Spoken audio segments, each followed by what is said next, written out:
Awesome. Clinton things. Mm-hmm. Back again. Mr. Chase Ingram. He came to hang out with us again. Oh, He did.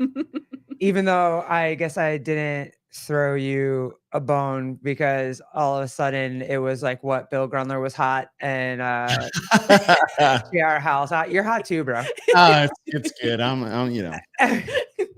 I can make the list. It's like high school all over again. Yeah. No, it was. I can't tell you how much fun it is, and I kind of wanted to get your opinion a little bit on this too. I think they're attractive too. All right, did I come to conclusion? No, that's fair. Yeah. You think they're tall, dark, and handsome? Wait till you meet me in person. Dude, I can't wait. You're tall, ginger, and handsome. I'm ready to go. Let's go. You already know I like that. It's not it's fine. But we got to, there aren't too many like kids that get to go to sporting events and run around and get their cards signed and get their shirts signed and have an event like Crash and my kid just see people in person that he has seen on the television so many times, and he knows them and he knows what they do, and he got to just run around and ask everybody to sign their baseball card, and it was so. Do you even get to do that at games? I would imagine you don't even get to do that at games. I'm pretty like stuck in my crow's nest is what I like to call it. I don't get a lot of time to leave the booth. I tried. So my mom came to the games for 2 days, and then my brother came to the games, and then my wife came to the games for 1 day. And that's the first time ever she'd ever been to the CrossFit Games. Like I've been going since 2010, ever. That's crazy. Ever. Yeah. So she got to come for a day. And so the day that she came with another friend of ours and my mom, we walked over to the vendor village for, I had maybe like an hour tops break. She's like, hey, let's go to the vendor village. So you had to walk all the way over there, which that needs to get fixed. But and then we maybe got this is the best because we maybe got 100 feet in a half hour when we showed up, because I mean, in that area, I know a lot of people. So that's one thing too, is like if I see someone that I haven't seen in a while, whether they're old staff members that I used to work with or affiliate owners that I know, or just friends that I have. I mean, it's in Fort Worth. So I know a lot of the local CrossFit guys or just guys and girls. And so it was driving my wife crazy.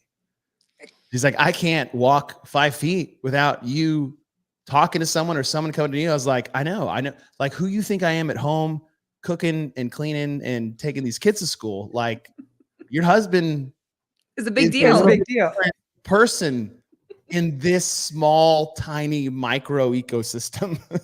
And I feel like the games and like, I mean, I know Crash, I think even made it smaller and really put a oh my God, I couldn't think of the word. Magnifying glass. Sorry. A magnifying glass on it. But even at the games, like it is affiliates from all over the world coming into one small area. So did she really think that you were going to be able to walk through vendor without people being like, hey, Chase, hey, Chase, hey, Chase, hey, Chase? Yeah, probably. And it's more so because we're in Fort Worth. Like it was a different story in Madison, and definitely a different story in Carson. Like I used to joke around when I was working with Bill Grunler and Sean Woodland during those days. Is like I was their bona fide like cameraman. Like everybody would want to come over and like get Sean or Bill to sign something or get Sean or Bill to take a picture. And I was the one that took the pictures of them. And I was like, you want to take a picture with me? I feel like the Hulk from Endgame. I'm like, you know, like Ant-Man. He's like, I'm Ant-Man. You know, so Yeah. It was fun. So it was cool to have my moment. Well, all right. I'll ask you this, but Vindicate. Good evening, Captain America. Good evening. As always, Judy Reed, what's up, girl? Wad Zombie, he can handle my banking. I don't know what that means. Okay. My bad. I'm excited to get into Chase. There you go. That's what he meant. I didn't know if you guys realize like that you're that popular out, you know what I mean? Outside of the, like, cause it just, I was a kid in a candy shop. Everyone was like, "Hey, Garrett's being a nerd." I was like, "Yeah, absolutely, I'm being a nerd." My kid was being a nerd. Kenneth the Lap was being a nerd. He Yep. was a 35-year-old kid at Crash. Yep. Awesome. And so I just didn't know if you guys even recognized, like, it for us, it was just like, oh my God, all these people that we watch like every day and know and love to watch, they're right here standing next to us. Yeah. Mhm. We can't help it. Sorry. You're never going to get to do that at a Giants game. You're not going to get to do it. And you and I are probably the most sad football fans on the planet right now, but like, it was cool to be able to do that at Crash. So that's the cool thing too, is like, I enjoy hanging out with people that I like to see just as much as anybody else. So like getting to get out of the booth and just see people, like I'm total opposite of my wife, of like, people like invigorate me. Like I get energy from other people. Like I like being in the crowd. I like talking, obviously. I'd be in the wrong profession if that was the case, but I enjoy that. So like, that's how I fill my cup, is just like meeting people, meeting new people, talking to new people, seeing old friends, you know, coworkers, like all that is just as exciting and as fun for me than I think it is the other way around. So it's a mutual relationship, I feel like, both ways. And I guess you guys didn't really have that. Like it didn't really happen for you because you guys all came up at the same time. So nobody was really famous in the space yet. Like you guys all I would say let's see. So when I first came on the scene, at least from like a media standpoint, which was 2012, I hadn't met Bill Grunler until we got to the CrossFit Games. So I'd done a regional leading up to the 2012 CrossFit Games. It was at the Central East, but Bill wasn't there because Bill was competing at the same time in Southern California.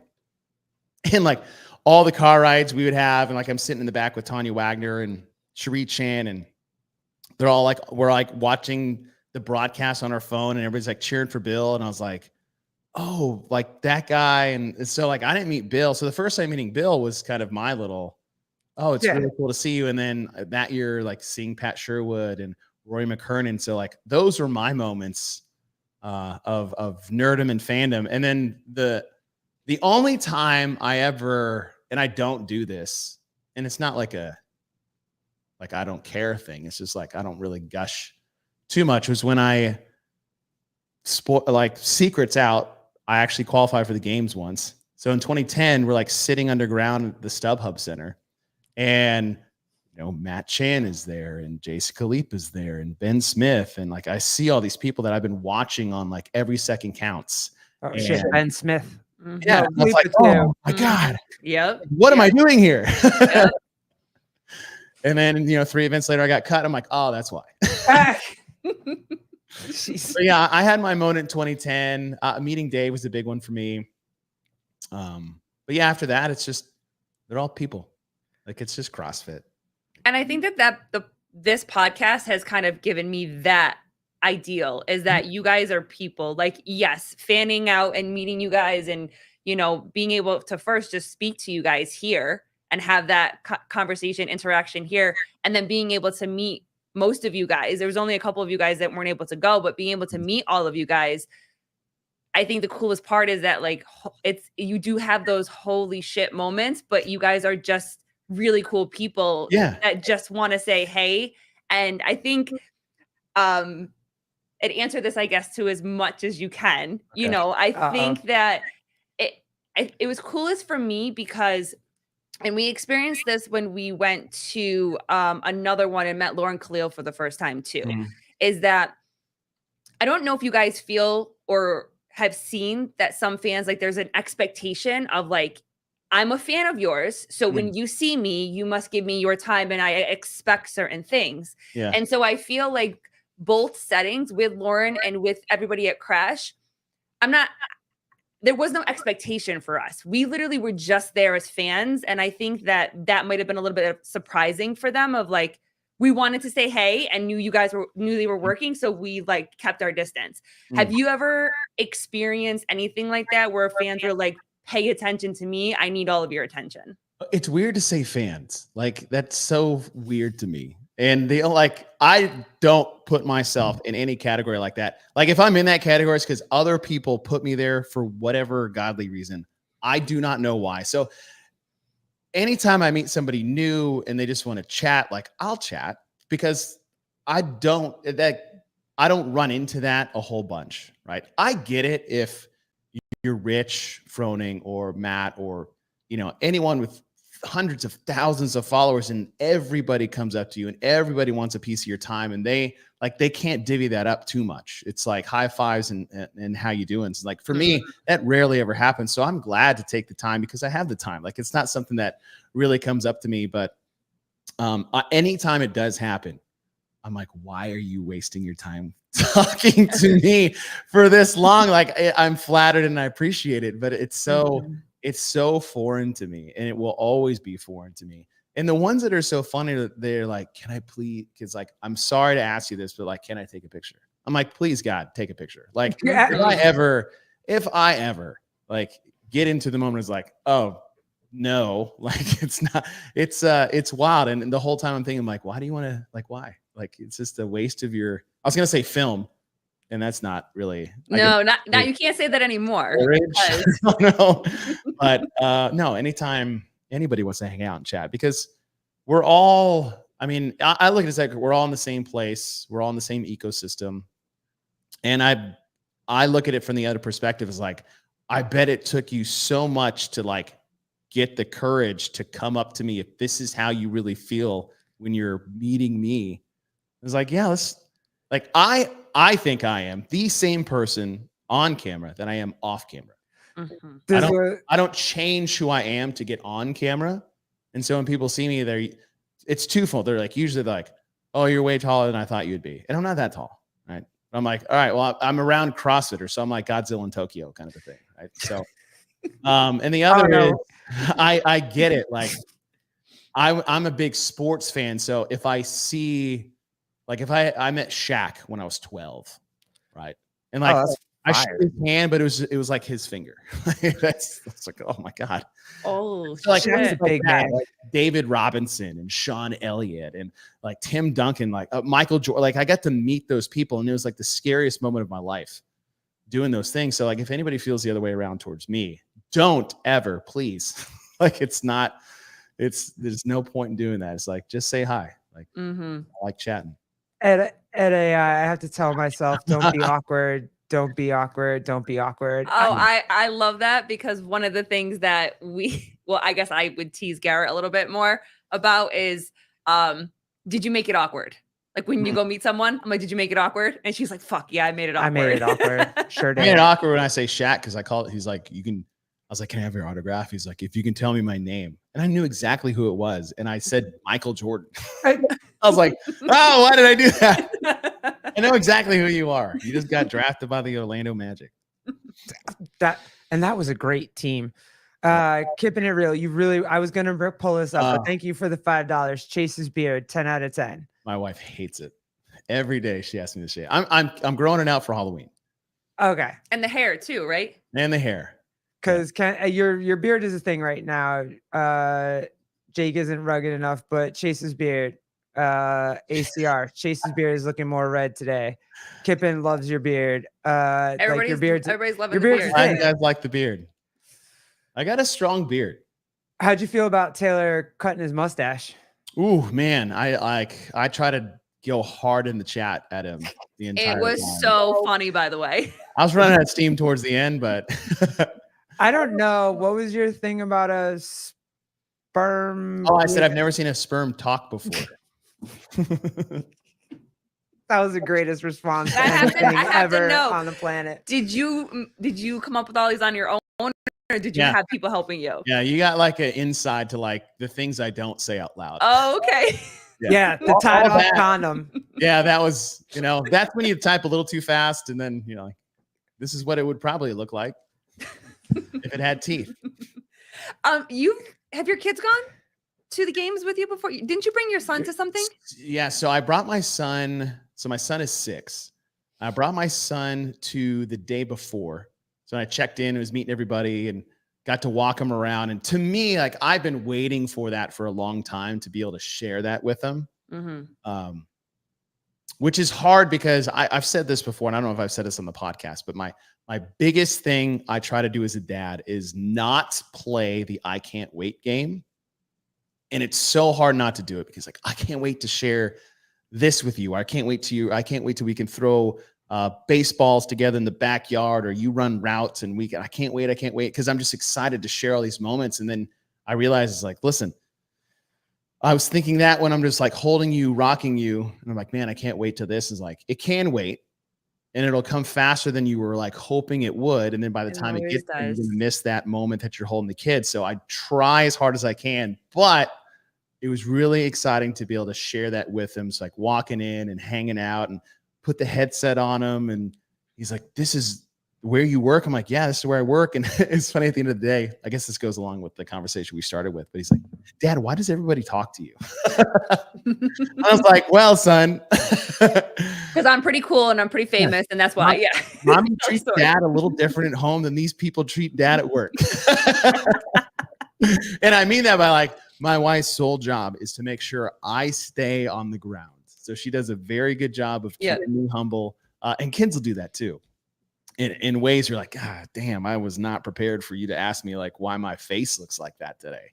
But yeah, it was good. But he did get to come one day, and I don't know. Okay, I'll share the story.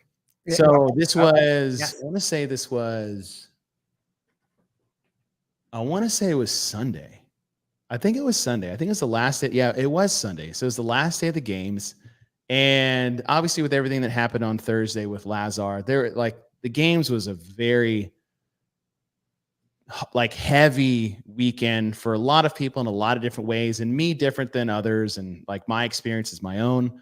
And the way I carried that was different than others. And I wasn't ready for this, but we had finished, I think, the halfway point of the day.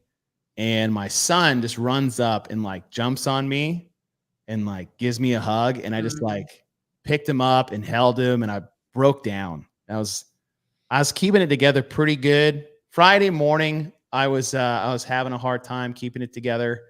I was just sad. Yeah. I was sad, and for different reasons. None of it for myself. All of it was really more for obviously Lazar, but Luca and his fiance. And like, I'm just thinking about like who's really going through it. And those are the ones that are really, truly going through it at the heaviest level. And that's what made me sad. And so when my son comes up after 3 days of just being on and trying to push out everything, it was just, that was I wasn't ready for that. I was like, man, I got to go back on a broadcast and just like get my shit together. And it was before another broadcast? Oh yeah. I was not over. Like, it was the halfway point. I was like, okay, it's like, I love you, and I love you too. And then it's like, all right, I'll see you later. Dude, you did amazing. It was like being able to hear your voice was at least like, and Adrian's voice too, was just voices that we knew. And it was definitely helpful for sure. So you did awesome. Thank you. For the whole weekend. It was, I think for me and for us, it was a way to just remember that this community is a pretty special thing. And like you said, like you feel the hardest for the people that are going through it the most.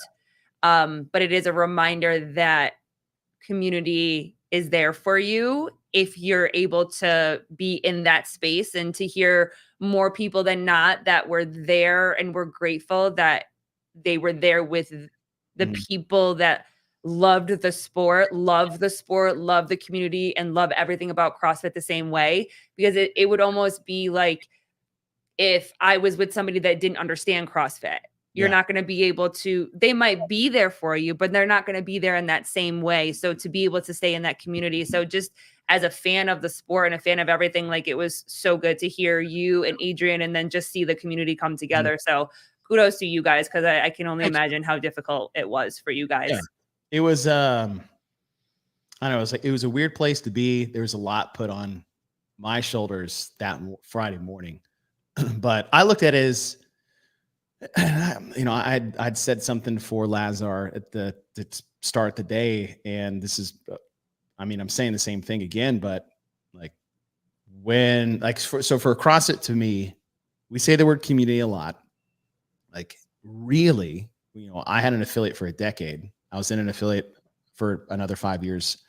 And like if something awesome was happening in my life, I couldn't wait to go to the gym and tell people. Because they like, if you really want to find true friends, tell them good news. Yeah. Right? Like tell them good news and see how they react. Yep. Like, are they going to celebrate you even more than maybe you celebrate yourself? Because everyone can like fake somberness. Oh, I'm so sorry.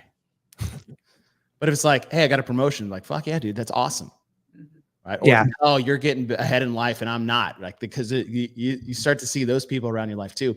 But on the flip side is like, if something bad happens, like it's wild the things you'll see and experience as an owner for a decade of the hundreds of people that'll go through your gym over the course of 10 years and the life that happens around. And people forget, like, everyone has their own world that they're living in, and the rest of us are just NPCs for the most part. Right? And that's the way it is. Yeah. And I had I don't know. I mean, I'll leave names at it, but I had a mother who I'd been coaching her since like day one CrossFit. So like 2009, 2010. And her kids grew up in the gym, and I knew them as like little kids, and now they were like adults and then in college. And like her son was actually at the school that I was at. And one day he took his own life,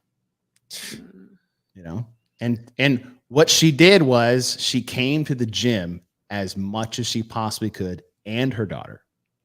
And they're a very close family. Like her husband helped me find the gym. Like that's how close we all were. And so it was like, please come every day, because that's the place where you need to be. You don't need to be stuck at home alone with all of your what ifs and what could haves, and especially when something just absolutely horrible like that happens. And that's what I thought the games were to me. Was Dickies Arena was the world's largest affiliate. And that was an opportunity for people to come. The competition continued and just allowed people, right? Once they set a path forward, it allowed people to take their own, like, hey, here's where we're going. All right, well, I want to go that way. I want to go this way. If that's the best thing you need for yourself, go do it. If you need to stay here and be a part of it and to be in it, and I'm talking about like at fans, not even talking about athletes. I mean, athletes the same way, right? Do you want to compete? Do you not? Like, what's the best path forward for you? Here's the path that we're on. Which way do you want to go while we're on this path? And for me, having it continue and being in that position was the best thing for me to help move forward myself in my own way with how I was handling the situation. That's how we felt too. Couldn't agree more, Chase. I was glad to be there. Yeah, I think and we've talked about this before. It's when something traumatic happens, 99 times out of 100, I want to go sweat somewhere. Yeah. So I don't know what that means. I don't want to be by myself. I want to be moving and grooving and like Thursday was awful. I kept post because it's like everybody go home and sit in your hotel room. I'm like, and do what? Yeah. Like, they send like everyone leave. They sent everybody home, and home was a hotel room for most people. And I'm like sitting in my room and I'm like watching the news and I'm like watching podcasts and everything was happening. And I'm like, and it's about 3 p.m, middle of August, Texas. And it's about 104 degrees outside, no clouds. And I was like, I got to get the hell out of this room. So I put my running shoes on and shorts and I just ran a direction for 20 minutes one way and then turned around and came back in very poor outdoor heat conditions with no water. But I just needed to get out and experience something. So for it to come back, like for me, like I needed that. Yeah. So Map Lady, Chase is the big brother we all need. Yeah, for sure. Well, especially in that situation. I am the oldest of 3.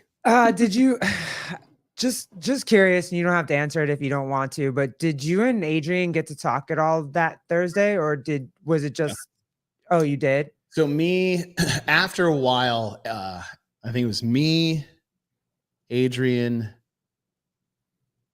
I think me and Adrian actually went to lunch together, just us.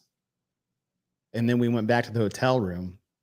And I think it was me, Adrian, and Annie Sakamoto went to the fitness room in the hotel. And just like we needed to move. And I was like, I need to get out. Like, you guys can work out inside.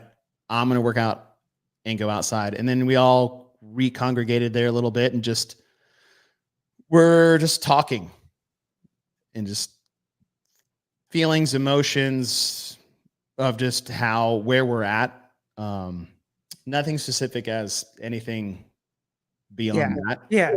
Like, because I was just wondering, how did you guys get back on the air the next day? Like, you guys were back on the air the next day, and so we never talked about how we were going to handle the next day. Oh, so you just came in and had your mojo? Because my mojo would have been. I did not have my Like- mojo. It was, I think I was told the night before. So that night, they're like, hey, when we come on air, like, you're going to be the first. No, that someone says, like, hey, when we come on air, just like be ready to like speak about something. We're not sure what direction we want to go in. I was like, okay. Great, no problem. And then that morning we showed up, I want to say like 3 hours before the first event started. And we sat down with Don, Dave, Nicole Carroll, Jenna, that real tight top circle, right? And for, I would say, over an hour of just, what the plan was, how we came to this decision, what the plan is going forward, tone, where are we at emotionally, where are we at psychologically. And it came down to, and then they said, is like, hey, you're going to be the first thing people hear today. And I was like, okay. So what are you going to say? I was like, I don't know. Like, well, do you want to put something together and run it by us? I go, absolutely not. I just need you guys to trust me that I will take care of it. I'll handle it. And with respect to them, as they gave me the trust and the freedom to come on air on my own in a way that I wanted to. And for the next 3 days there was absolutely no right thing to say. Nah. None. Nope. And there was absolutely the biggest fear that you would say the wrong thing. And usually when that happens is because you're trying to say the right thing. Oh, I'm going to do this. Like, I'm going to plan it. I had no plan. The only plan was for the next 3 days, I will say whatever comes to my mind and it will come out of my mouth. And that's it. I'm not going to try to be right. I'm not going to try to be wrong. I'm just going to be 100% real for the next 3 days. So if I feel like I'm excited about something that's happening, I'm going to be excited. If I feel like this it doesn't feel right to me to whatever tone or to take, then I won't. And you guys just got to trust me that I'm not going to just screw this up. That's crazy confidence. When you guys called the event where just like either one person went, like the first couple of events where either just one person ran and everybody stood on the podium, or everybody went and like one person. I didn't know that was happening until it started happening. I was like, oh. So you just had to call that on the fly too. Yeah. Well, I have 2 questions for you. So the first one is, when they said that to you, that you were going to be the first voice that the entire world and community is going to hear, did you have any feelings of like anger, frustration, pressure? Like, you didn't want that responsibility? That's my first question. And then the second one is, when you told them that, listen, like, I don't know what I'm going to say, but you just have to trust me. Is that the first time that you were able to go on the air and kind of have that freedom? Because I know you guys usually have not like a script, but you guys have very strict guidelines and rules. Yeah.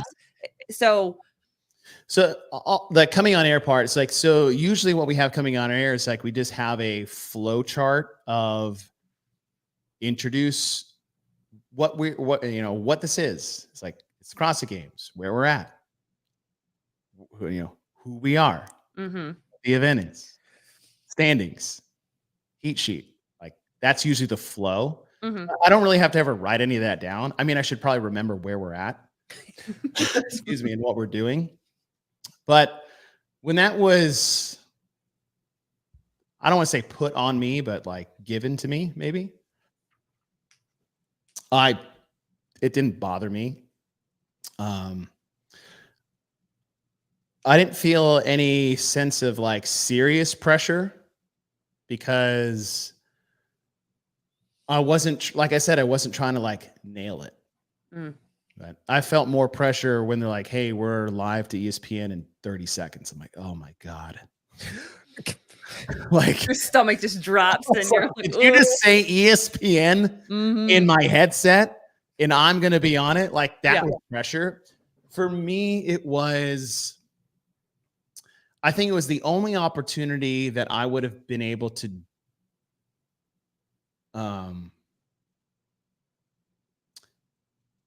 it was almost like it was the only opportunity I would have to say goodbye to Lazar without like saying goodbye to Lazar. Gotcha. Because I'm not going to say I knew him personally. Every time we run into each other, first name basis, we'd spend 2 minutes together catching up. And when I would walk away, my day was instantly better. Like, that's who Lazar was. Yeah. Awesome. And so when I'd come on, I was like, I just wanted to do him a service of like how great he was to me personally. And just how sad it is that he's not going to be with us anymore. But in the back end, it was like, hey, we're all together in this. So let's stay together in this, move forward. And I said, it's like, we're going to move forward, but we're not moving away. Like, we're not going to pretend this didn't happen. We're going to move forward with this. So every word we speak is with him there in mind, right? Top of mind of what happened. So when, when Ricky comes out of nowhere with a freaking sprint star on the track, like, I'm freaking jacked up because this is the coolest damn thing. And I'm so excited to see this. And I was like, I was like, oh, if Lazar were here, he'd be freaking psyched too. He's watching, maybe he's watching with us. It's like, we're here, right? It's like, and part of it too, through the course of the weekend, I was like, man, I am going to love every second I have, every breath I get to breathe, every beat of my heart. I am going to celebrate this. So yeah, when I'm excited because something amazing happened at the CrossFit Games, it was not because I forgot who Lazar Jukic was. It's because I'm so freaking thankful that I got to be here and that what happened on Thursday is so tragic that it was. I am so much more grateful for the position I get to be in with the people I get to be around. And that was every second of every day for 3 straight days. And that was heavy. I just got goosebumps when you said that. Like that, I mean, I think that is permission to grieve.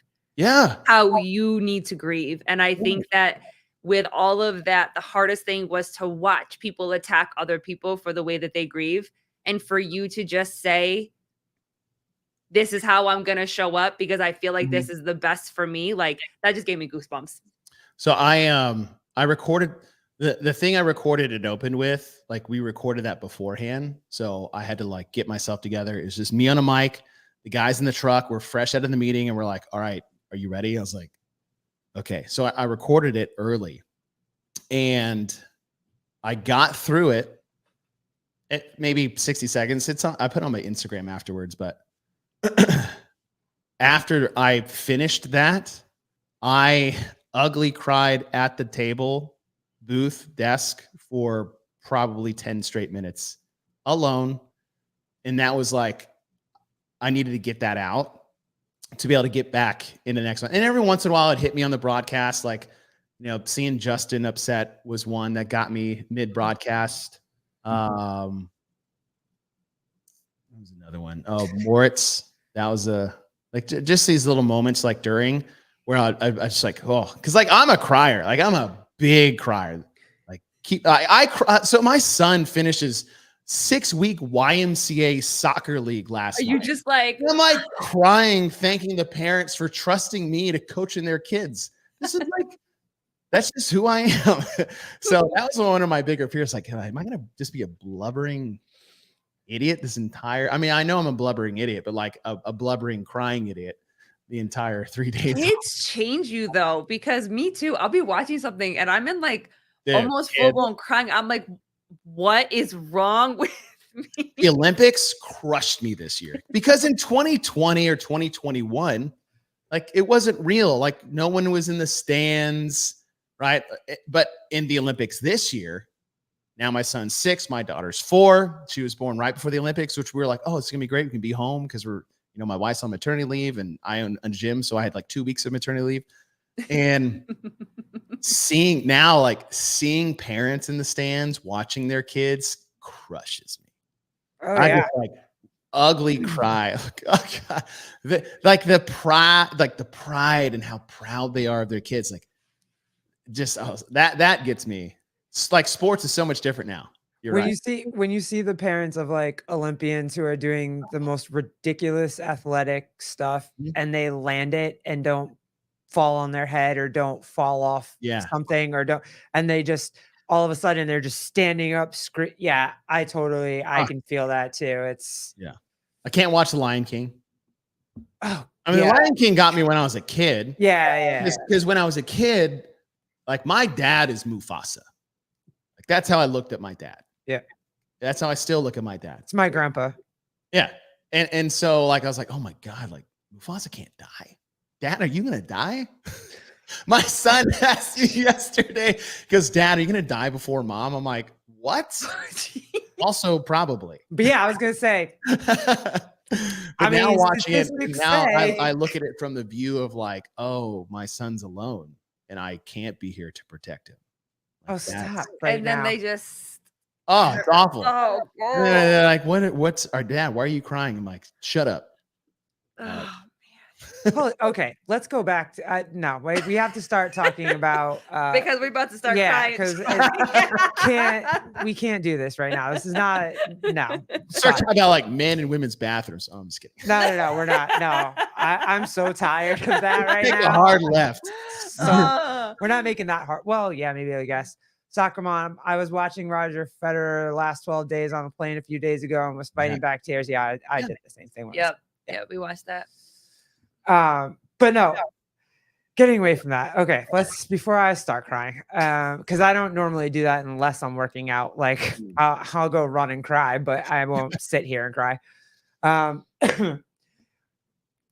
There was this is a parenting story, so it's still kids, so I'm not taking too hard of a left-hand turn. But do you remember ever getting pantsed as a kid? Yes. Right. So what is that actual pushed over? That's the next level. Okay, so tell us your version of getting. Yeah, it's a 2-man job. It's a 2-man job. Yeah, so one does the pantsing, and then the other gets on like all fours right behind you, and then maybe it's a 3-man job, and then they push you over the other person. Oh, you guys had a different version of pantsing, but yeah, I get that. Yeah, our version was like someone just pull like okay, fine, this is a 90s version of it, but someone would come behind you and try to pull your pants down, and you would do the big spread the legs and grab. Oh yeah, that's a good. So like maybe part of your butt crack showed, but it wasn't. Yeah, it wasn't like everything. Right. So that was our version. Balls aren't out. We're good to go. Yeah. That. So we had a story, and this is interesting because it was in the newspaper. It happened at a Brooklyn high school at a JV. It was a JV football team. And so as you read the story and as I talk to people about it, because I've been talking to people about it for like 2 days now, and it's very what the fathers say and what the mothers say are very different things. Okay. So I'm curious to get so it was a JV football team. So that age group of 14 to 16-year-old boys, locker room after practice. Yep. Their version is they like these 3 kids, I get 3-man team. They were trying to pants this kid. He's a freshman, new, like brand new to the team, whatever. Hazing. It's their version of hazing. So the problem is this kid's he's kind of on the bigger side. Like he's not a little skinny running, or wide receiver or whatever. He's bigger, and not huge, but bigger. 14. And so the beginning of the story is he gets pantsed, and then they get arrested and charged with forcible touching. Oh my gosh. And but wait. It was forcible touching, and what, like it wasn't it was like, was it like not it's not, oh shoot. It like pull his pants down and like they held him restraining or whatever. So restraining him. Okay. So I'm like, but they're like, Dad, Mom, why am I getting in trouble? I just pantsed a kid, blah, blah, whatever. And I'm reading it. I'm like, oh, all they did was pants the kid. Like, he pantsed people in high school. I did, but I never held anybody. But as you read the story, they held him down on the ground, pulled his pants off, and then sack tapped him twice. Nah, that's too much. Okay. Because the fathers are like, yo, this is just horseplay. It's their hazing. It's their like. Yeah, it's the holding down. Like, I don't even care about the sack tap. That is really something you guys do, isn't it? Oh yeah. So there's a couple things my wife is like, do you know that you do this? And like, I have no idea. What are you talking about? So the one is, if anybody, so it started off with like, if a girl walks by, I'll like Terminator scanner. You guys know that? Just toes to forehead. Yeah, for sure. Like, what was that? I'm like, what? It's like, you just looked at her. I was like, no, I didn't. It's like, yes, you did. It's like, all right, maybe I did. I don't know if I did or not. But as an experiment, let me try to forget this conversation, or you just think about it another time. Watch if a guy walks by me. I promise I will do the same exact thing. I've done it to dudes. Anybody that walks by me. Now, the scans might be different. It's like, okay, I noticed that she is attractive. And usually for guys, the question is like, can I fight this person? Yes. Okay, cool. Yeah. You're scanning for security. Yes. Like thinking about lizard brain, cavemen, club. And I'm like, oh, is this a specimen that would be great for, furthering the species? Reproduction. Yes. Yes. Scientific. Congratulations. Science. Yes. Congratulations to you. And then the dude comes in and is like, can I win a one-on-one melee match with this person, or at least not lose horribly? Yes. And that's it. Those are the only two options that go through my brain. And once they're out of sight, they are out of mind completely. I think so too. Once I do it, they're out of sight. It's out of sight, out of mind. Yeah. Because now I don't. Your scenario. The holding down's a bit much for me. Now I'll be 42 in like 2 weeks. And Terminator scan. Yeah. Terminator scan. Yeah. Absolutely. And it's like, I need your clothes, your boots, and your motorcycle. But, it's the holding down's a bit much. We never held anybody down. Nah, that's the part that got me. I'll give you a scenario of what we did to freshmen when I was in college. So now we're older. Yes, good. Hazing. That was where I wanted to go next. Maybe I'll share my own personal hazing stories, but so for freshmen, if you were, I'll tell you mine if you tell me yours. There was one where the police got to get called, to, like, save us. Like, please come in the garage. We're all in here, covered in everything. Please come into the garage. You guys really are extra with this shit. You guys really are extra. Yeah. Okay, go for it. I'll give you the one thing, and this is, so swimmers, at least when I was swimming, are notorious, not everybody, for just like wearing their suits out. Like, so much so he's like, hey, that's see-through. Please stop. Right. Yeah. Or they're starting to get torn up. So like, as one gets raggedy, you just put a new one underneath and you put the raggedy one over it. And that was like a thing for at least when I was like, the late 90s, early 2000s. That was just like the look. Or the other look was like, make sure that your coin slot shows at the back of your swimsuit. And I'm like, that's disgusting. But That has to be that's a thing. That has nah, to. it's like they like, just get a bigger suit, bro. I was They're gonna say. intentionally doing that. Okay. It's funny. The one thing that annoyed me the most when I was swimming in college was because we would swim outdoors in Dallas. We had a big 50-meter outdoor pool and an indoor pool. And the outdoor pool, like all the students had access to. So if we were practicing, the pool was closed, but people could be around. And what all our girls did at the time is they would, back in my day, suits were only made like you either had a 1-piece or a 2-piece if you're a chick. And the 2-piece was not a flattering 2-piece. It was a lot of fabric and a lot of fabric. Mhm. And so they would, I miss those days. tie their hair tie their tops to like make it smaller because they all wore bikinis. Yeah. So they didn't want 16 different tan lines, basically, right? Yeah, no, I remember. You had a 1-piece, a 2-piece, and then you've got your bikini, and then whatever else, the different versions. So they're out there looking like zebras after a while. Mm-hmm. And they would tie their suits and like pull their suits up their butts, and I was like, why do y'all do this? Y'all look so stupid. And then I went back like 10 years later and I was just like sitting on the pool deck, and then the swim team came out and I was like, I don't hate this as much as I did when I was in college. I'll allow it. But back to the hazing story. So every year for the first practice that all the seniors, like the whole team was together, our very first practice, the seniors would get together and find the one freshman who had the rattiest swimsuit situation.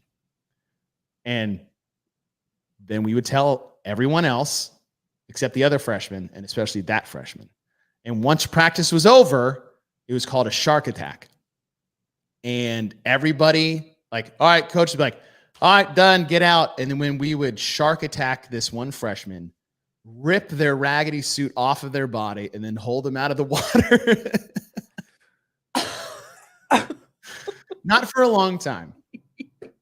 But then they would have to walk back with no suit on. Yeah. No suit. That's okay. So I feel have like a towel waiting for him after. And the coach didn't say anything. There wasn't any problem. Our coach swam for the college I swam at. So he knew. Like, he's like, I invented this shit. Like, shark attack today? He's like, shark attack today.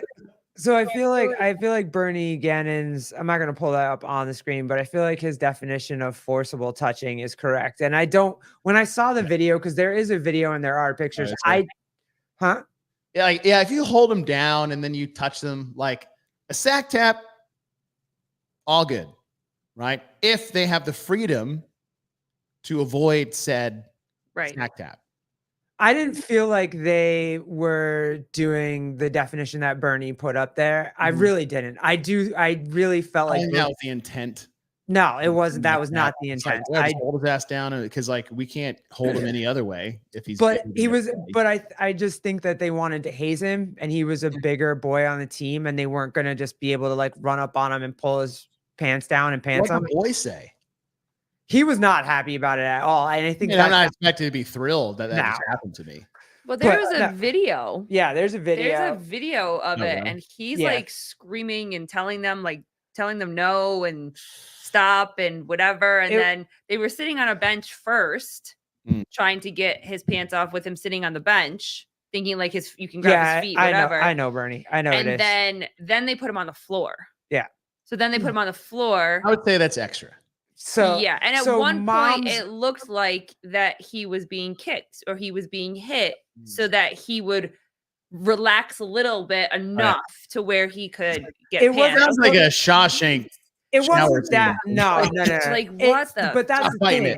It'll be over quicker. It sounds like that, but it really, if you watch the video, it wasn't like that. But that's the thing. Moms went immediately to this is like they were intentionally trying to do this to this kid. I could see that. I mean, I figured that would be the reaction 20 years ago.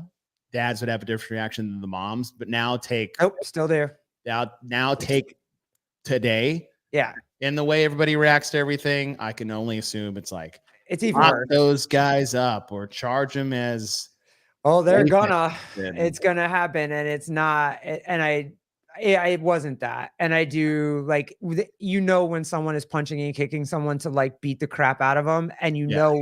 when it's just like, hey, dude, hey, bro, like, let's like, See, that's when dad goes to son and be like, hey, let's talk about this. Like, I'm sure you're pissed off, embarrassed, but like, are we legitimately going to ruin these kids' lives? Because that's the argument right now. Are you going to charge them? Because they're legitimately that's the conversation with dad, yeah, and son. It's like if it's my son, I was like, hey man, that's pretty fucked up. Like, don't do that again. But like, what? 14 what and horrible. 16. Yeah, 14, 16. Yeah, they were JV. It's JV kids on a JV football team. So yeah, hazing is an offense. Hazing is also an offense in the penal law. Much less. I mean, hazing was illegal when I was in college, but yeah, it was illegal. Well, I mean, I don't know if it was illegal, but like it had to be pretty serious. Like they had to like make you drink until you know. Those ones are pretty Those bad. are bad. Like those stories that you hear about those are pretty bad. Yeah. But this one, I was just curious because I get why a mom would be like, fuck that. Why are you doing that? I get the motherly nurture reaction to that. I get it. And I get why it's probably way worse now than it would have been when I was in high school. That's just why I think it's like, in that instance, I was like, ooh, yeah, my kid probably needs a dad, because the two of us would be like, no, fuck that. Take those kids. Like you can't hold my son down and sack tap him. Like, what the hell? Yeah. But a dad would be like, because I've heard from so many men that that's a thing, that y'all fuck around when you're young like that and you do that. Well, the other thing I said is like, Terminator scanning is like, if a guy walks by me too close, I will back like my hips back. I've heard that too from dudes. Yeah. Or I'll just cover up. Is that because you have brothers? Like, did you guys do that as brothers? Yeah. But I was also on the swim team, and like on the swim team, like we didn't do like the full, I mean, like most other sports teams, like football teams are like, they, high school, you're showering naked with a bunch of, like everybody is, like on swim team in college, like we're in our suits. Like we don't all need to be naked. Also, there are 6 shower heads in this tiny room, and there's 27 of us. So you better keep your damn suit on for this. I mean, y'all are pretty close. Y'all are pretty close. You had to like shampoo your hair with your eyes open, because if you put both hands over your head, like free game. I don't know. Maybe my definition has changed. Jeffrey Birchfield. Maybe my hazing, bullying. Yeah, I get bullying is different. Well, that would be my question. Like, when does somebody cross the line? Like, when is it too much? I think bullying is a persistent effort on like online bullying, not a one-off. Like maybe you're being a bully. I don't know. But like if he gets to just go through practice and that's it, and you get this like month worth of like whatever, not pantsing, but like a month worth of like, go pick up my laundry, go like detention, pick up trash, do some like public service stuff. Fine. Because that was my hazing at college. My hazing was like, hey, you got to go get everybody's laundry from the laundry guy. Hey, you got to go open the door for the chick delivering pizza. Or, hey, you got to, like, just my freaking phone rang all the time. Yeah. I never slept. Like, it was just like, hey, go do this shit. And it would be nothing at like 2:00 in the morning, but I'd have to get up and just go do something. Yeah. That was my hazing for the first month before the season started. So, and every situation is different, and that has a bit more to it with but no, I wouldn't ruin these kids' lives over something like that. Bullying only. No, that's not what I was saying. I'm not saying that. Like that, it's in school. It's walking home from school. It's and I like it. Just the whole thing about being persistent. I was just kind of giving a. I remember I was bullied. Young, we moved around a lot when I was little, and my dad did the best thing he could have ever done for me. So this was first grade. I don't know how old you are in first. Oh, like 6. Right. Yeah. I should know. My son is in first grade, and he's 7. And I'm like over here. So And it was like dumb bullying, like name calling, or someone was pushing me around, or the fourth graders were, pushing me around. And I came home crying one day, and I was like, Dad, these kids are making fun of me, or they're being mean to me, or they're pushing me around. And I'm like crying, and he's just like sitting there. He goes, well, what do you want me to do about it? And I was shocked because, like, at the time, Dad solved all my world's problems, right? Mom solved all my problems. Yeah. And this is the first time he's like, what do you want me to do about it? I was like, I need you to go. He's like, you want me to what? Walk into school and punch a third grader in the face for you? Like, well, and I'm going to jail. And then the next thing he said was, I would tell you what I would do about it if I were you. And so he laid it out. And he was like, the next time this happens, this is the easiest way to end whatever situation that you're in. And it was as simple as, if they come up to you and you know that it's going to be a problem or it's going to get physical, you punch them in the nose as hard as you can first. After that, usually ends most of the problems. It doesn't end all the problems, and you may find yourself in something else. But if that were to happen, you would not get in trouble, right? I will support you taking care of yourself. And then it was like 3 trips to the principal's office in 2 weeks. And he's like, hey, we just need to chill on the we need to chill on the defense thing that you're doing it. And I was a small kid for a very long time. I was going to ask that. Yeah, I wasn't a big kid. I was a small kid, but like that's what it was. Like, that was the end of taking shit. I was never in a position where like, oh, I'm not going to let big kids bully me because I'm the big kid. I was not the big kid. Mm-hmm. And then by the time I got older, not older, but like older grades, it's like, then I would stick up for the kids who wouldn't stick up for themselves against the bullies in class. Yeah, there you go. And it still, like, sometimes I did a good job. Sometimes I did not get a good job, but that's just how my dad operated. And I gave my son the same thing. And my son is so not a confrontational person. I was just going to ask you that. He is like my Blake daughter problem. Like, that she is going to be a problem. Like, she's either going to like be a CEO or she's going to lead a prison gang. I'm not sure which direction it's going to go, but she will be in charge either way. And my son, he like tells his friends that he loves them. I was told, we had a parent-teacher conference a week ago, and he's like, Dylan is so sweet. He's so nice to your friends. He tells me he loves me a lot. A lot of times it's in the middle of class. I'm like, oh, sorry about that. Like, it's like, and I also had these sticky notes on my desk. And then I started to notice like they were disappearing. Then I noticed Dylan was taking them. I was like, damn it. It's like, come to find out, he was just writing notes to all of his friends in class and putting them on their desks. And I was like, all right. So that, I don't know where he gets it from, but it's not you. Not me. Yeah, he's a lover. But, see, I was the bigger kid. Yeah. So I always got told I wasn't allowed to hit first. Yeah, fair. So I was like, wait, I got to get hit before I can hit? Right. What? That doesn't sound right. I like. Yeah, but at least I get it though. It's like. Yeah, I get that. So for him, he's like, hey, so I'm really worried that like people will pick on him, push him around because he's just nice to everybody. And usually like, the nice kids that are really happy and like fun, like they're easy targets. Yeah. He's not like the biggest kid in the world. And so I was like, all right, here's what you do. You ask him to stop 3 times. And if that doesn't happen, you go talk to your teacher. And if it doesn't happen again, you go talk to her one more time. So 3, 2, if it happens again, you can do whatever you want to this person. And I promise you will not get in trouble. Mm-hmm.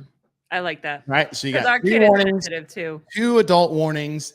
Then you got 1 opportunity to do whatever it is you feel like you need to do to defend yourself, protect yourself, whatever it is. You will not get in trouble. How do you think like that? How do you, because you try to protect your kids, right? From like, you've made mistakes in the past and you know the mistakes that your kids are going to make before they actually make them because you can tell. I know. Right? Like I look back at my dad, I'm like, God, I'm so sorry I didn't listen to you. Mm-hmm. You were trying to warn me.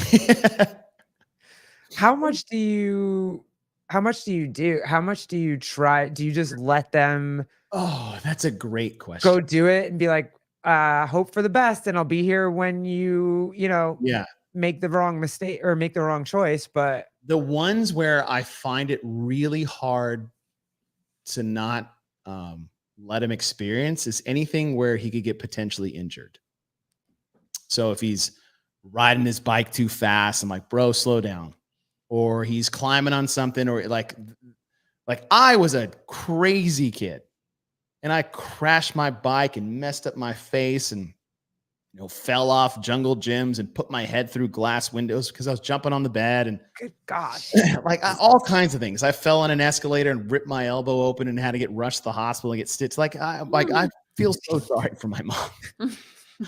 She's like, you deserve all of what you're about to get. I'm sure she is.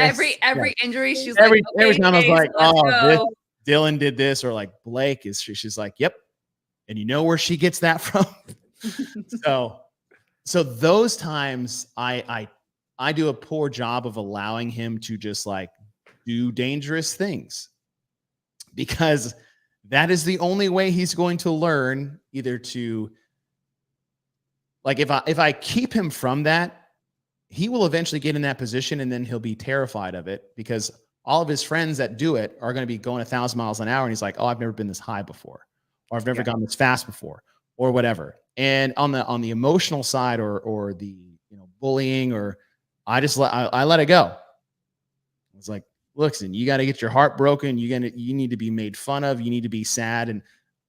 And this is a big problem I see with youth these days, is that parents, I would call this, with all good intentions, don't want their kids to be sad. They want them to be happy all the time. They want to protect them against everything. And they want to make sure that they feel like it's their job to make sure nothing bad happens to my baby.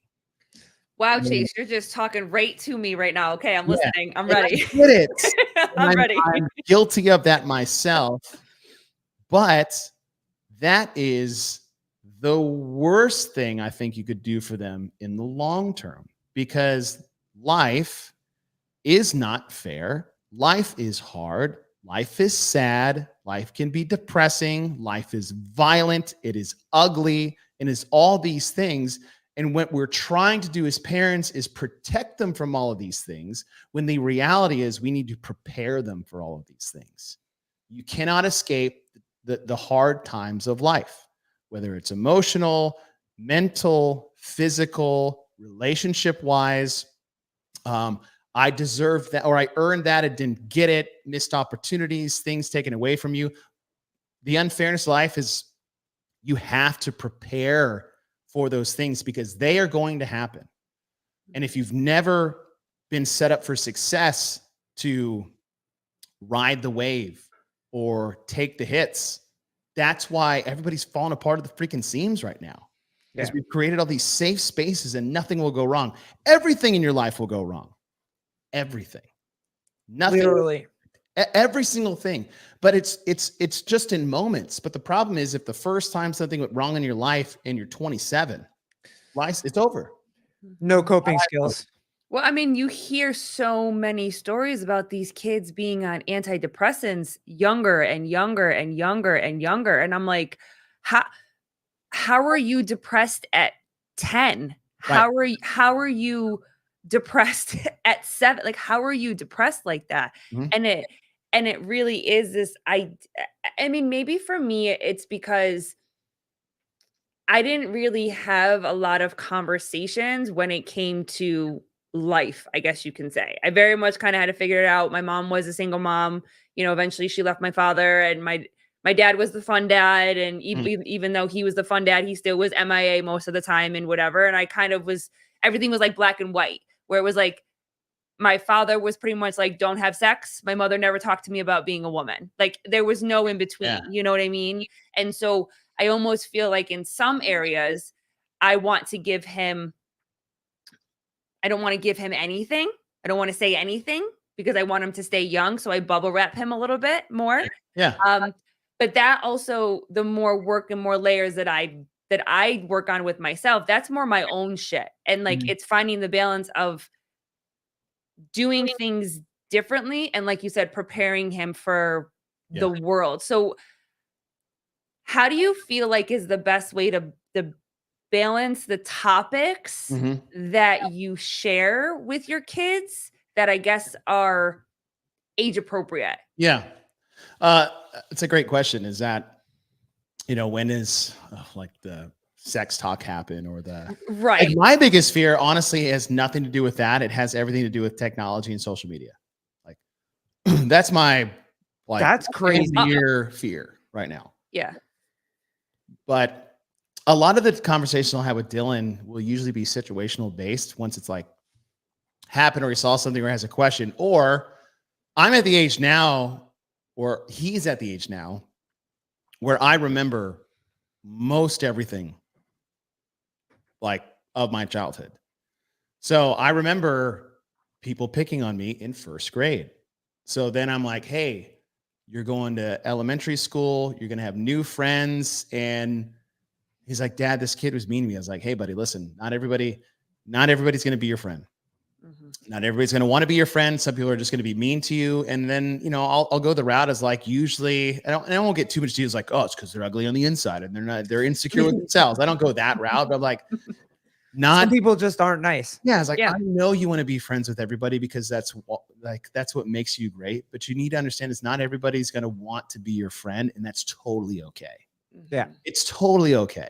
So if this person doesn't like you, guess what? Just don't talk to him anymore. I guess, yeah.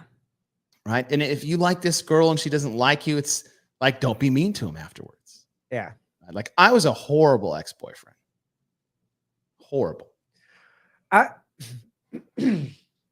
I was Well, gonna that I will help instill. 'Cause That. I didn't get a lot of like my dad. So like the way my dad was a godsend the way his dad was for him. Like hearing stories of my grandfather and what that household was like. It was like my dad, 4 younger sisters, or no, 4. Well, I think he was the youngest. oof. I don't know. It was That's a lot it of was girls. a mess. Mhm. And so I think he turned out fantastic. It could have been so much worse. Yeah. and he was great. And a lot of him was he didn't want to be super overbearing either. Like he let me do a lot of things and he didn't want to like push it on me. And like sometimes I want to go back. It's like, I really would have liked you to force me to lift weights. I remember you saying in the last conversation that we had that you know a lot of yous, or you like there's boys out there that were you when you were Yeah. 16, 17. So you can spot the yous that are out Right. there right now. I am, I'll be looking at those coming towards Blake's way. Right. So when that happens and you see them coming towards her way, do you let her figure it out? Or are you like, how much do you tell her that? Warn her. Yeah. The same way of like prep, not protection. Because the joke is it's going to be like Bad Boys 2. I'm going to bust the doors. I'm going to like, who the fuck is Reggie? Like that's not, Yep. Mhm. which is one of the greatest scenes of all time. I will do that. And I'm gonna saying get you will do that though, right? I will do that. And I'm going to get my brothers over, right? It'll be me, younger brother who's like here, and then middle brother who's like here. Yeah. My middle brother is 6'10". We'll have some fun with the first. You said 6'10"? Yeah. Oh yeah, totally use him. Use him all the way. 6'10"? Yeah, for sure. Shit. So we'll have fun with that. But for Blake, it'll be the prepare thing. Right. So the thing I'm most excited about, and this used to be my biggest fear, and some would say it's from an insecurity, is like, oh, I just want to have boys because I just had brothers and we're raising men and I got to worry about only got to worry about one dick and it's kind of a thing. I understand. Yeah. I feel like it's way easier to take care of one dick in this house than it would be to take care of a vagina in the house. Like a vagina, there's way more shit you gotta. It's like dick, there's only a couple things you gotta talk about. I get it. But for Blake, like my sole job for Blake is to protect her, but give her the space and know that I'll always be there no matter what. And in the process of that is through my own actions with my wife in front of her and with her on a daily basis, and the way her brother treats her, is that we just give her how a man should treat a woman. Yeah. Right? How someone who loves someone else, what that's like, what that should be. To the level is like, I don't have to scare this guy. I'll just sit there and be like, good luck, bro. Because guess what she's comparing you to? Yeah. Dad. Yeah. Right. And so that's it. Right. Show her what love is, what it should be, how she should be treated, how she shouldn't be coddled. Right. There's red flags. It's like, are they too mean? Are they too nice? Right. It's like, so she can navigate those waters. So it goes back to protection versus preparation. And that's what I'll do. And that's the only thing I can do. Now, at the same time, I can be like, hey, listen, watch out for Wyatt. Right? For some reason, it's always a Wyatt. Yeah. Right?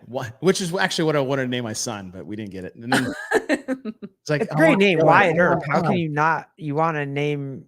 I wanted Wyatt. Yeah, I wanted Wyatt, but my wife vetoed it. She's like, I want Dylan. It's like, but I'll hit. She actually picked the name. She's like, Dylan Gage. I was like, oh. Gage is kind of. Gauges. Yep. That's right. edgy, So we we got a little, tenderness, right? That's like the lover, the fighter, and then the superstar. Sorry. That's it. I guess that's. And so, and then she's like, Gage Ingraham. That could be his stage name. There you His go. announcer's name. No, I've already thought about this, by the way. It's like his stage name is Dylan Gage. There you go. Right? I like that. Just make sure Ingram's on the, the marriage certificate. That's it. And the baby's names. Yeah, like as many times as it takes to get a boy. I don't care if you have 17 kids, but that name needs to carry on. Live on. I only got one of you. So my dad had 3. So we could, but There you go. Yeah, for that, it's like she just needs to know what it's like. Now, at the same time, if like I recognize something that she doesn't, depending on how old she is, like I'm just like, hey, listen, be alert for this situation, these kind of things. Like He's so nice and proper about it, but I know when I see that one girl that's coming after my son, that's like that hoe I knew in high school, I'm gonna be like, yo, bro, don't do it. It's a trap. It's such a trap. It's a trap. They trap you. Don't do the trap. It's a trap. Like, you're so nice and proper about it, but I know I'm not gonna be. Well, that's with Blake. With Dylan, I'm like, hey, wrap that shit up. Well, I was going to ask you, like, we always talk about, like, when do you have the sex talk? And it's important to have the sex talk. Do you feel that it's important to talk to both your young boys and your young girls? Because normally you just either have, like I said before, my father was like, just don't do it. And I was like, great. That's no for information, whatever. Like, all girls, just don't do it. It's just don't do it. Just chastity belt until you Like, do you think that it's important to teach sex to boys too, and what that is, and what happens, and whatever? Because you don't hear most of the time that boys I always heard boys just too. figure it out. Like, something happens to them around 14, Well, 15, we had figure it out. What did we figure out? Like stealing my friend's dad's Playboys and looking at those, or looking at things on the internet when it was just like download 30-minute photo. It is like all white, and they're like, oh, I think that's the. Yep. Are you there yet? Slow motion. That's what I was used to. LimeWire. LimeWire, just putting every virus known possible. Yep. All for a Dave Matthews song that I was trying to hook up to. But no, I'll have the conversation with them when it's time and appropriate. But like, they're starting to recognize that they're different.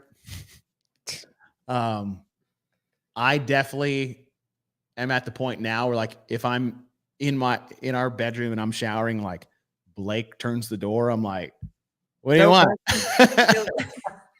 Like she's like, you're different than Dylan. I'm like, I would sure shit hope so. Now get out. Meanwhile, my wife is no help. She just lets me sit there and just like struggle bus. You're like, could you get your daughter? Anything? Nothing? Yeah. No. Are you gonna get? Is she gonna be the one to explain it to your daughter? I think it'd be cool if it came from both of us. Both of you.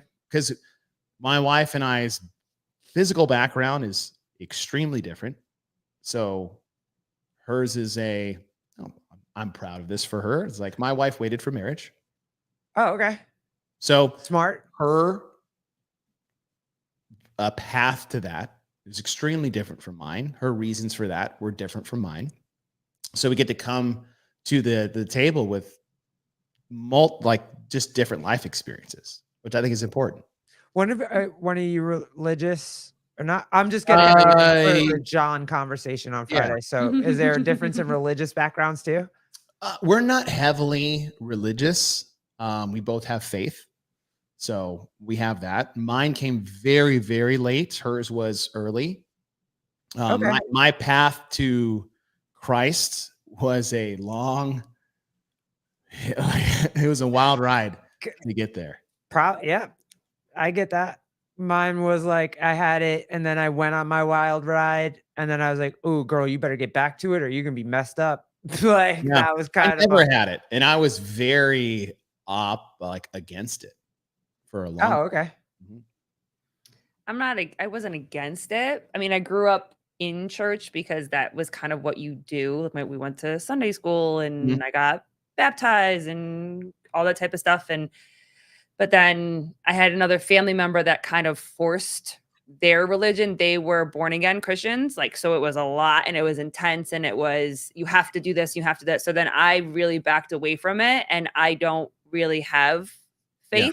So it's always interesting, I think, especially for John and his friend Brock that want to talk to us, is that I don't have faith, but she has very strong faith. And how do we navigate and make everything work or whatever? But I just always find it interesting because you hear if you don't believe the same thing, then you can't be in a relationship. You can't have friends. Man. You know what I mean? The whole I was told I was going to hell.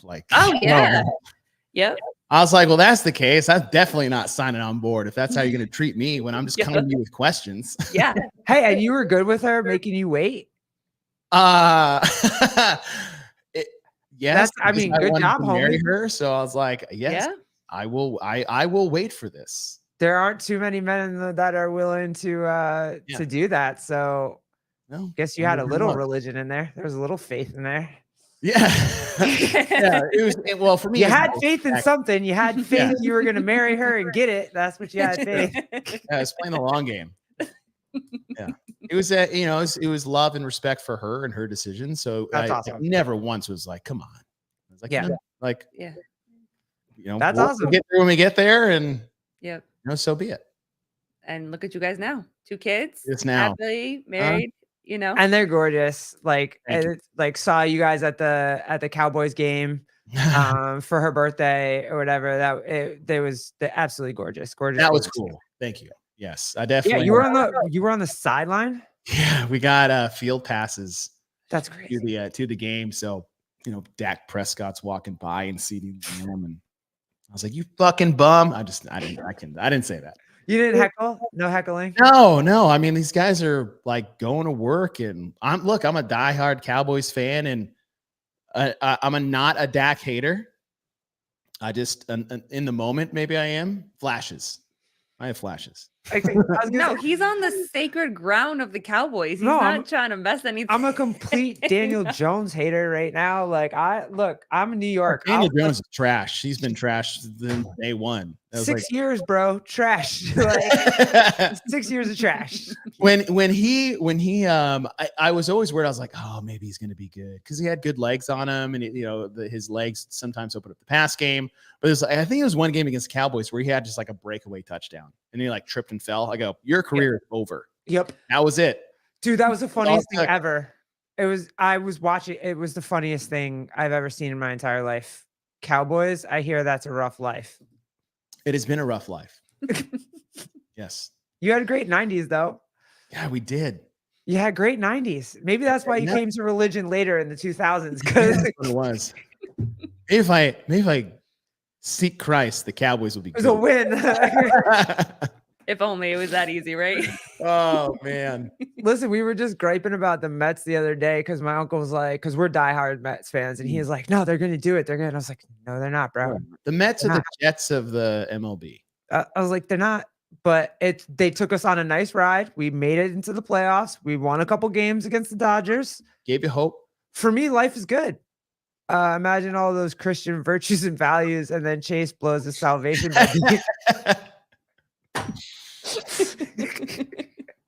Well, babe, I don't know if the baby told you today, but he is no longer a Mets fan. He is now a proud Yankee fan. Yeah, because so the Yankees won. Fucker, fair weather fan. My kids are fair weather. That Oh my pisses gosh. me off. So like we'll be watching football. Like my son.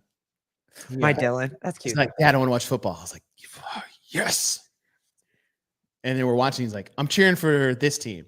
And then they'll be winning and then they'll be losing. I'm like, I'm cheering for the other team now. I'm like, absolutely fucking No, not. you're not. That is not how, and I've like made him cry because I wouldn't let him change teams. But now I'm like, whatever, dude. No, you have to. You have to raise the real. You can't just be like, "Oh, the Giants suck this year. I'm rooting for KC." Oh yeah, that's terrible. Well, so his kindergarten teacher was from California, so she loved the Warriors and the 49ers. He's like, Dad, my favorite football team is the 49ers. I'm like, no, it's not. All right, absolutely not. Yeah. No, not. Talk about indoctrination. Okay. In schools. Absolutely. Teach my kid. But at the same time, I'm going to push my personal values and concepts on you. Love it. Again, know your place, know your role. Like where you, So so my wife went to Texas and she plays the fight song every Saturday for the game. Like my wife's die hard. Like show up to the game 3 hours early to see how warm it's going to determine how the team's going to play, kind of a deal. It's the hottest thing. I love it. But those kids, like, they're yelling, "Hook 'em in the house." And I'm like, God, yeah, I can't do it. Hey, listen, what am I going to say? I know our son does that too. Anytime, because he'll literally say, "I don't." Sorry, honey. He's like, "I don't like the Mets anymore because they don't actually win." Like, wow. Foul, man. He's figured it out though. I'm proud of him because he understands. 9? He's 7. 7.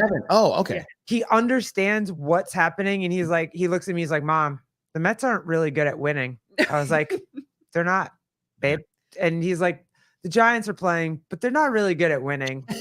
And I'm like, "You're correct." Well, we did talk about loyalty. Yeah, we did on the way home from school today. I did talk about how we're loyal. It hurts no matter what, even if they don't win all the time and whatever. But he's like, I like the Yankees because my father likes the Yankees because his girlfriend likes the Yankees. My father was never a Yankees fan, and I grew up in a Yankee household. Okay. My father was a Boston Red Sox fan. I allow just it. out of spite. Barely, just out of I spite. allow it. But I grew up in a Yankee household, but I never watched. That was the one sport I never watched. When I was younger, I would watch hockey, but now I only will watch football. That's the only thing. Yes. Okay. Yeah. See, for me, Gretzky. The Yankees of the 90s are the same as the Cowboys of the 90s. Like, they broke my heart the entire 90s, same as the Bulls in the 90s. Like, it's those three teams are all the same. Oh, yeah. God bless. So it was painful. It was painful growing up. But she is very happy. The first time the Yankees have been in the playoffs since 2009. Yeah. It's crazy. I know. Aaron Judge's his favorite. And I can't even watch it because Jeter's not on the team, because at least I like Jeter. But so now I grew up with all the names: Jeter, Posada, all of them. Like, I know all the names. Figuring life out. Welcome to Pinstripes. Fuck that. God damn it. That's funny. Well, because he wants jerseys, so he's like, "Mommy, can I get a Penguins jersey?" Apparently, the Penguins are his favorite hockey teams. Like, can I get a Penguins jersey? That was indoctrination. That was school. They taught him that. We're not in jersey mode yet. No, he is. Yeah.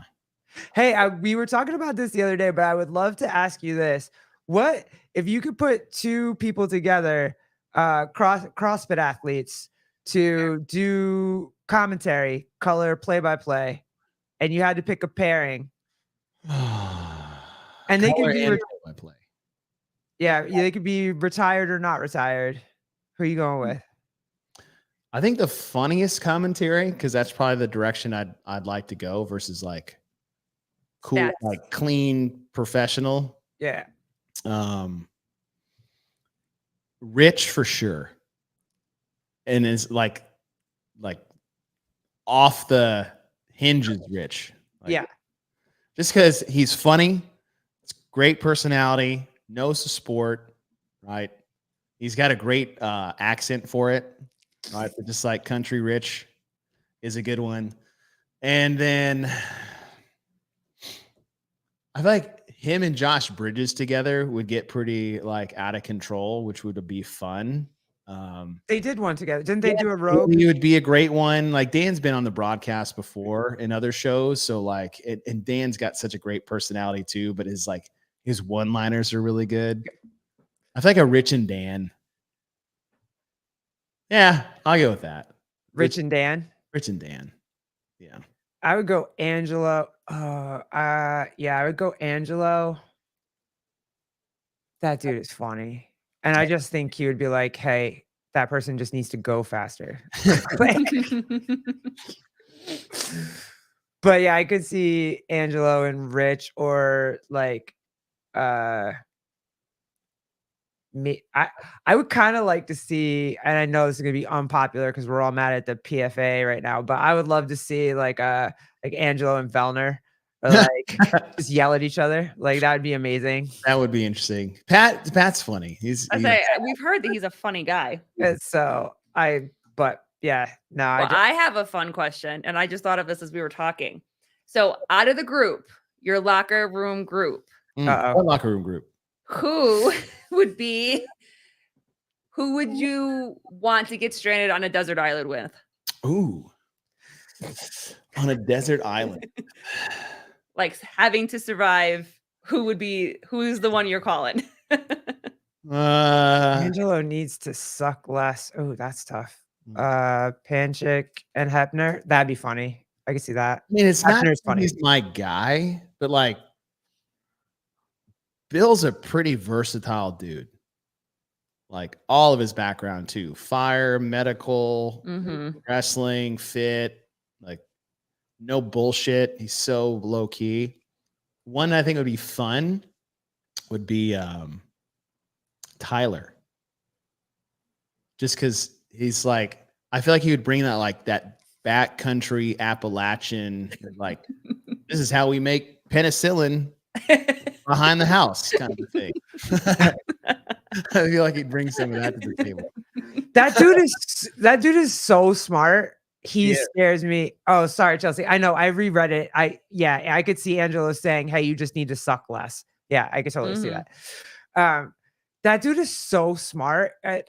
When he was talking to us, and he was just like, "Hey, I taught myself how to be a CPA. I didn't even need college or wasn't reading in college. I just taught myself." I was like, "Yeah, oh, yeah." Okay. I feel like I wouldn't want to bring anybody that needed anything.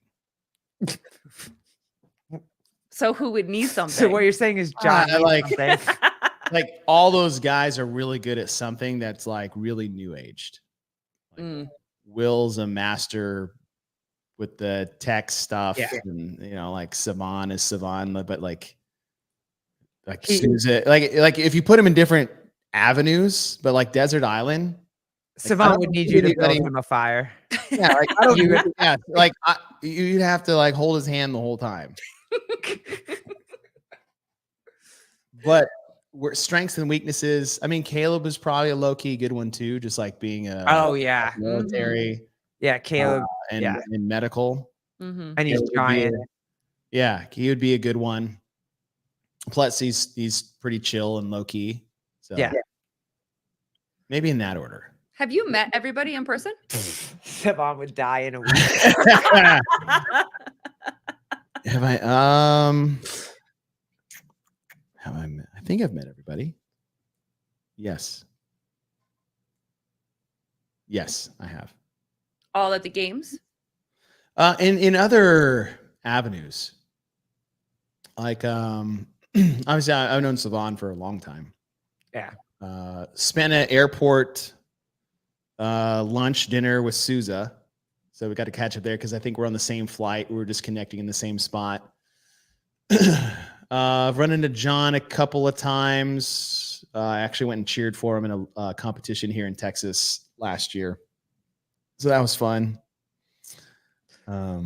I would take Sousa to the desert island just because I feel like he would figure out a way to signal to get us back home. Like, that's the thing. It's like if it was, hey, you're stuck in some type of like panic room.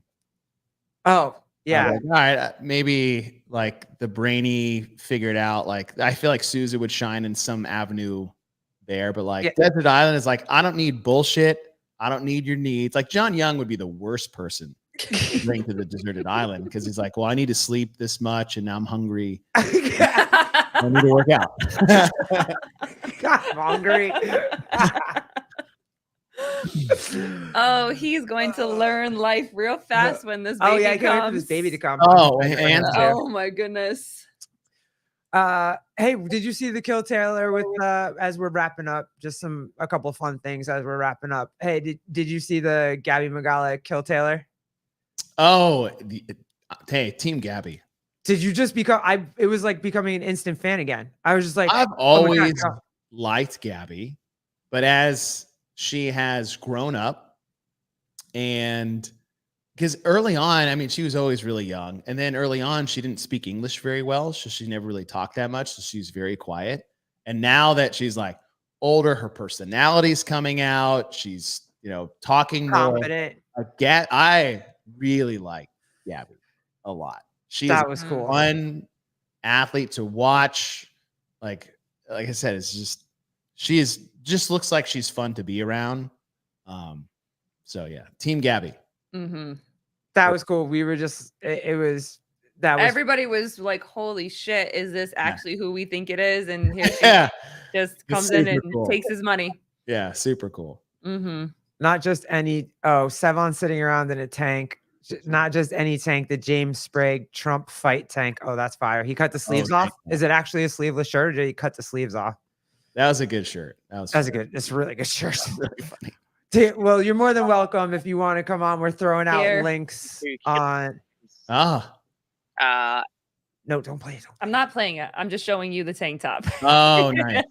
He's got his guns out. His tan Look at that tan. Golly.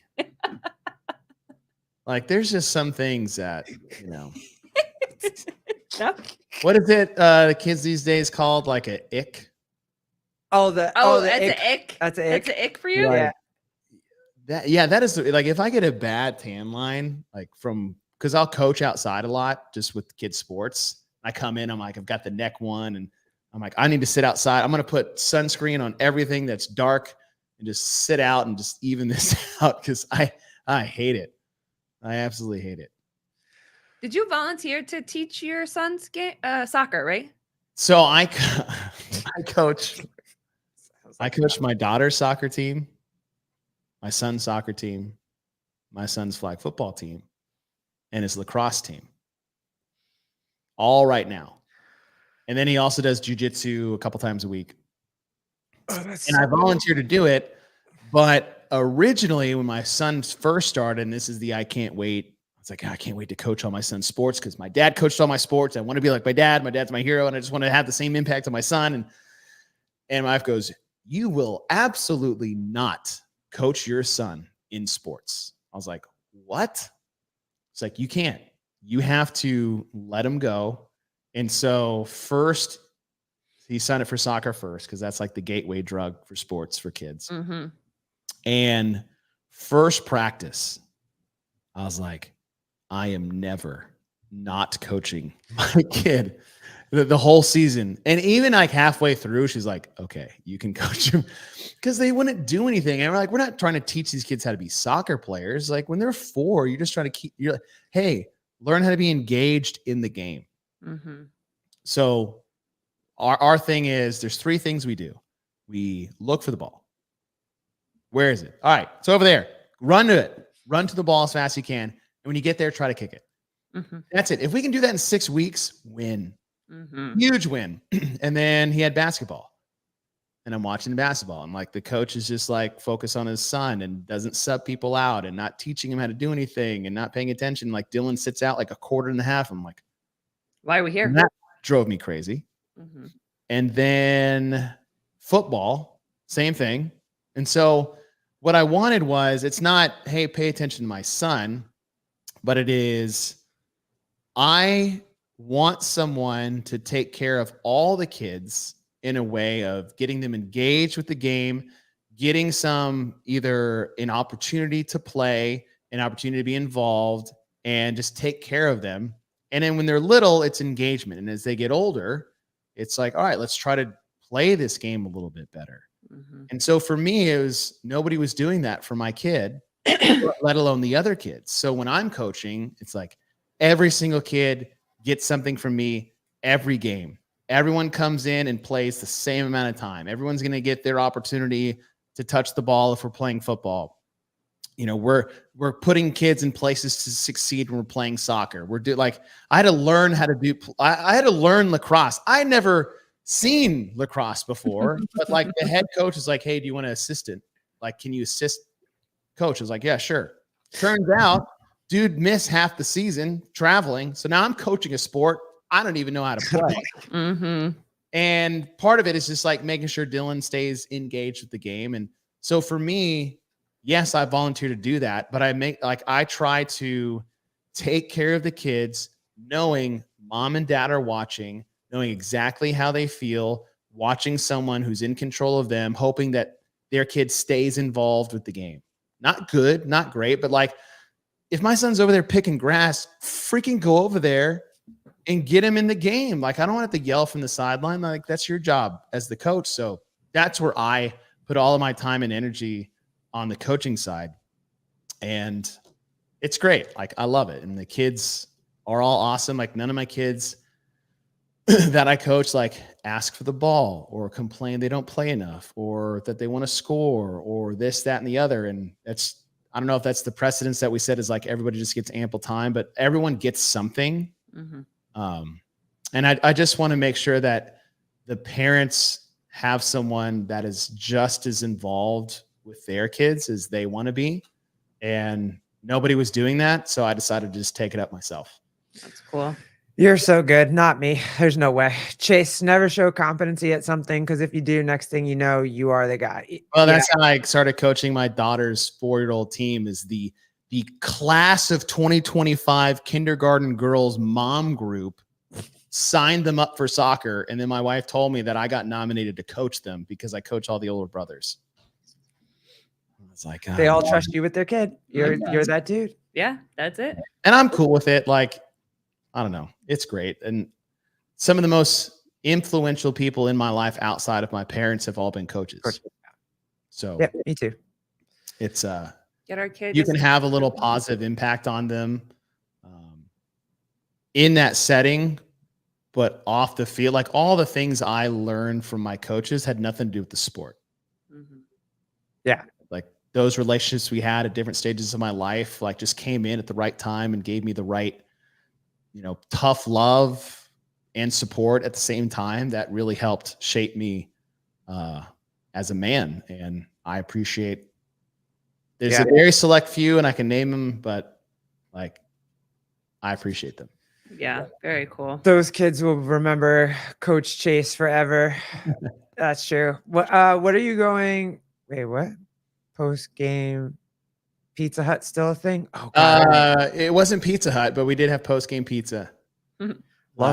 We did post game pizza is amazing.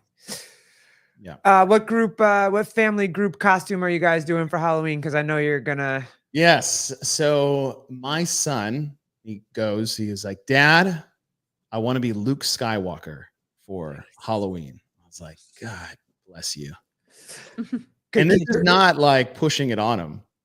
It's we watch it, comes on, he has a book, but it's not like, hey, do you want to be Luke Skywalker? He's like, no, Dad, I want to be Luke Skywalker. It's like, great. Then I will be your Obi-Wan Kenobi. That's awesome. You are raising a good son. Flying out in my hair, and I, bought a costume for like too much on Amazon, and it's like legit. Like I'm so excited about it. And he's got his. And then I was like, hey, Blake, do you want to be Princess Leia? She's like, no. I was like, all right. Shut it down real quick. I was like, what do you want to be? She's like, I want to be Cinderella. I was like, okay. This girl's gonna mess with you. Yeah, she's so all over the place. Like, you got this like ballerina plus soccer. Now she wants to be Cinderella. God, hopefully I she's get to talk to you when she's a teenager. I can't wait. You're gonna be asking me questions. Oh, Mhm. yeah. I have no idea what I'm doing. And then my wife is gonna be a more modern day fairy godmother. Oh, nice. Very cute. That's Nice. awesome. But I bought myself a lightsaber. This is Of course you did. yeah, but like a good one. Oh, of course. One that the kid can't play with. Oh yeah, don't touch this. Yeah. And I bought him ones, not like the the fold out ones. Yeah, the old school I ones. got a decent kids one, but it came in a pack of 2. There's a blue one and a green one. There So you the go. green one. And I was like, well, no, you're a Padawan, so it's gonna be blue. Like you only get green if you're master. Like, we'll cross that bridge when we get there. And so Blake's like, I want the green one. I was like, so you're gonna be Cinderella walking around with a lightsaber? There you go. Yes. Absolutely. She knows. She knows. She's on the right path, dude. She's on the right path. Yep. That's exactly what you She want. loves Princess Leia too. There's a lot of times we'll get in the car and they'll ask for Star Wars. So whenever I drop my son off at school, like we roll the windows down, we're driving up to the front of the school, all the kids are falling in, like the principal and some of the teachers are out there, and I just pick like a jam. And when he was in kindergarten, he was all about it. Now he's getting older, he's like ducking in the seat. Dad, turn it down. I'm like, I automatically turn it up. No. Like, I'll drop like we drop him off. It's like I'll pick something, and it's like Star Wars opening main theme, just dropping him off at school, kicking the doors open, or Jurassic Park. Yeah. Or my daughter's on a Creed kick right now. Oh shit. You heard that correctly. Yes. Creed kick. She's like, Dad, higher. I'm like, all right. Or it's like, Dad, 6 feet. I'm like, God, this is kind of weird. And she's like singing her heart out in the car. Like 80% of the words you do not understand. What is in your playlist, bro? Like, do you legit have like a yeah, it's like Lenny Kravitz is next up to bat for that. And so like hell yeah, brother. Yeah. That's right. Yeah. But she's it's like, Dad, I want Creed. I'm like, okay. She's like in the back, she's like, take me higher. I'm like, yeah. I was like, she's gonna have feelings when she's gonna be the one in her room just singing her feelings. But that's good. That's the way we get it out, though. So yeah. she'll have coping mechanisms. If you can Zero listen to Creed, yeah, no, that's not Creed, coping. Lenny Kravitz, Jurassic Park. Mm-hmm. Well, That's but insane. what's really cool is that she is very like she'll hear a song. She's like, Dad, I like this song. And she'll just sit there and listen to like music is really big for her. But I'm dragging this on. Sorry. No, this happened the other day. This will be my last story.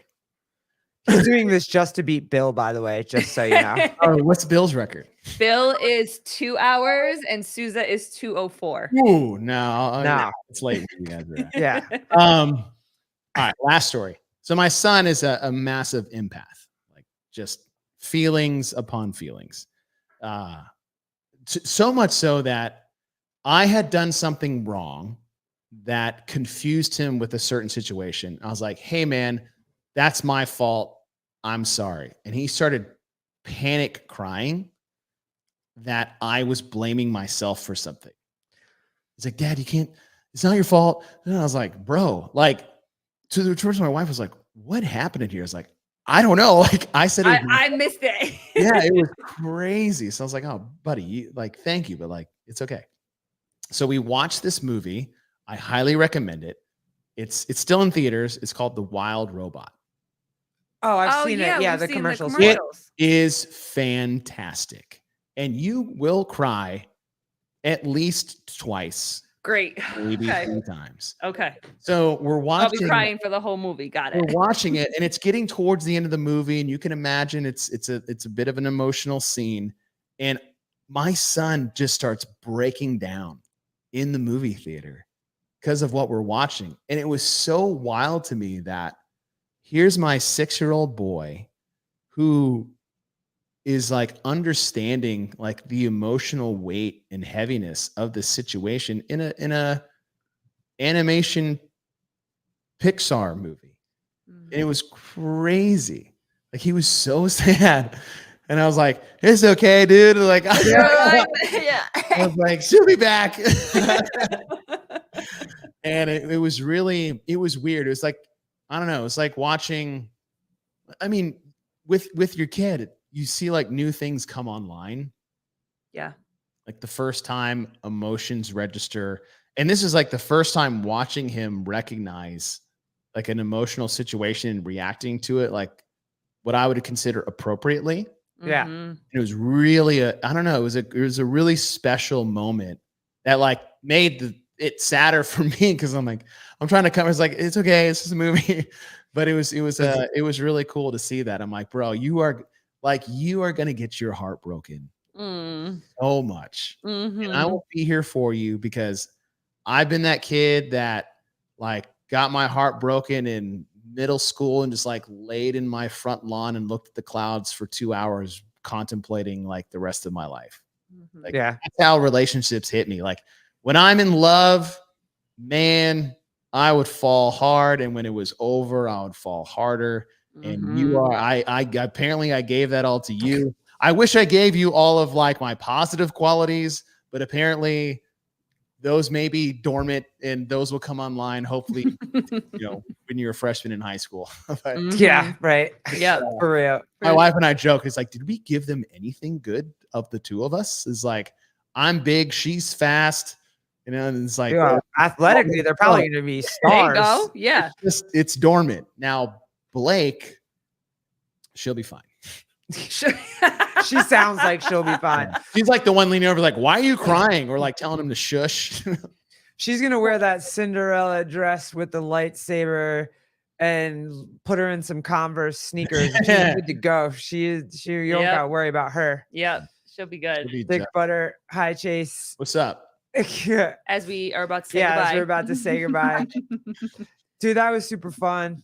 Oh, thanks for having me. I don't even know if I got on and like went the path you guys wanted this to go. I give up. I tried this one. I give up. She does. She prepares and then she's ready. It's fine. But I Oh, always good. love Then you it. have more questions for later. The next time Absolutely, you guys yep. want me to come on, then I can Yeah. answer one of them and then just totally derail the rest of the show. It was great. Well, we did because the big one was and I will save this. It's just there's a parenting podcast that I watched and the difference between Oh boy, we're going for 2:30. No. I'm saying like for the next time, this is something that I will write on the notes or whatever. Is like the difference between strict parents and free range parents, and like, but we kind of touched on it, like how, like, where's the balance? How do you figure this out? Whatever. So when she said that she had connected with you, I was like, oh, I want to ask him, and I didn't ask you, so it's fine. I'll leave a cliffhanger. Yes, for next time. Where I stand. Yes. This goes for parenting. This goes for relationships. This goes for coaching. You can never get more strict. Mic drop. Until next time. And we'll talk see you about guys. that next time. Love you guys. Bye. Thank you. Deuces. That's a good mic drop. That was an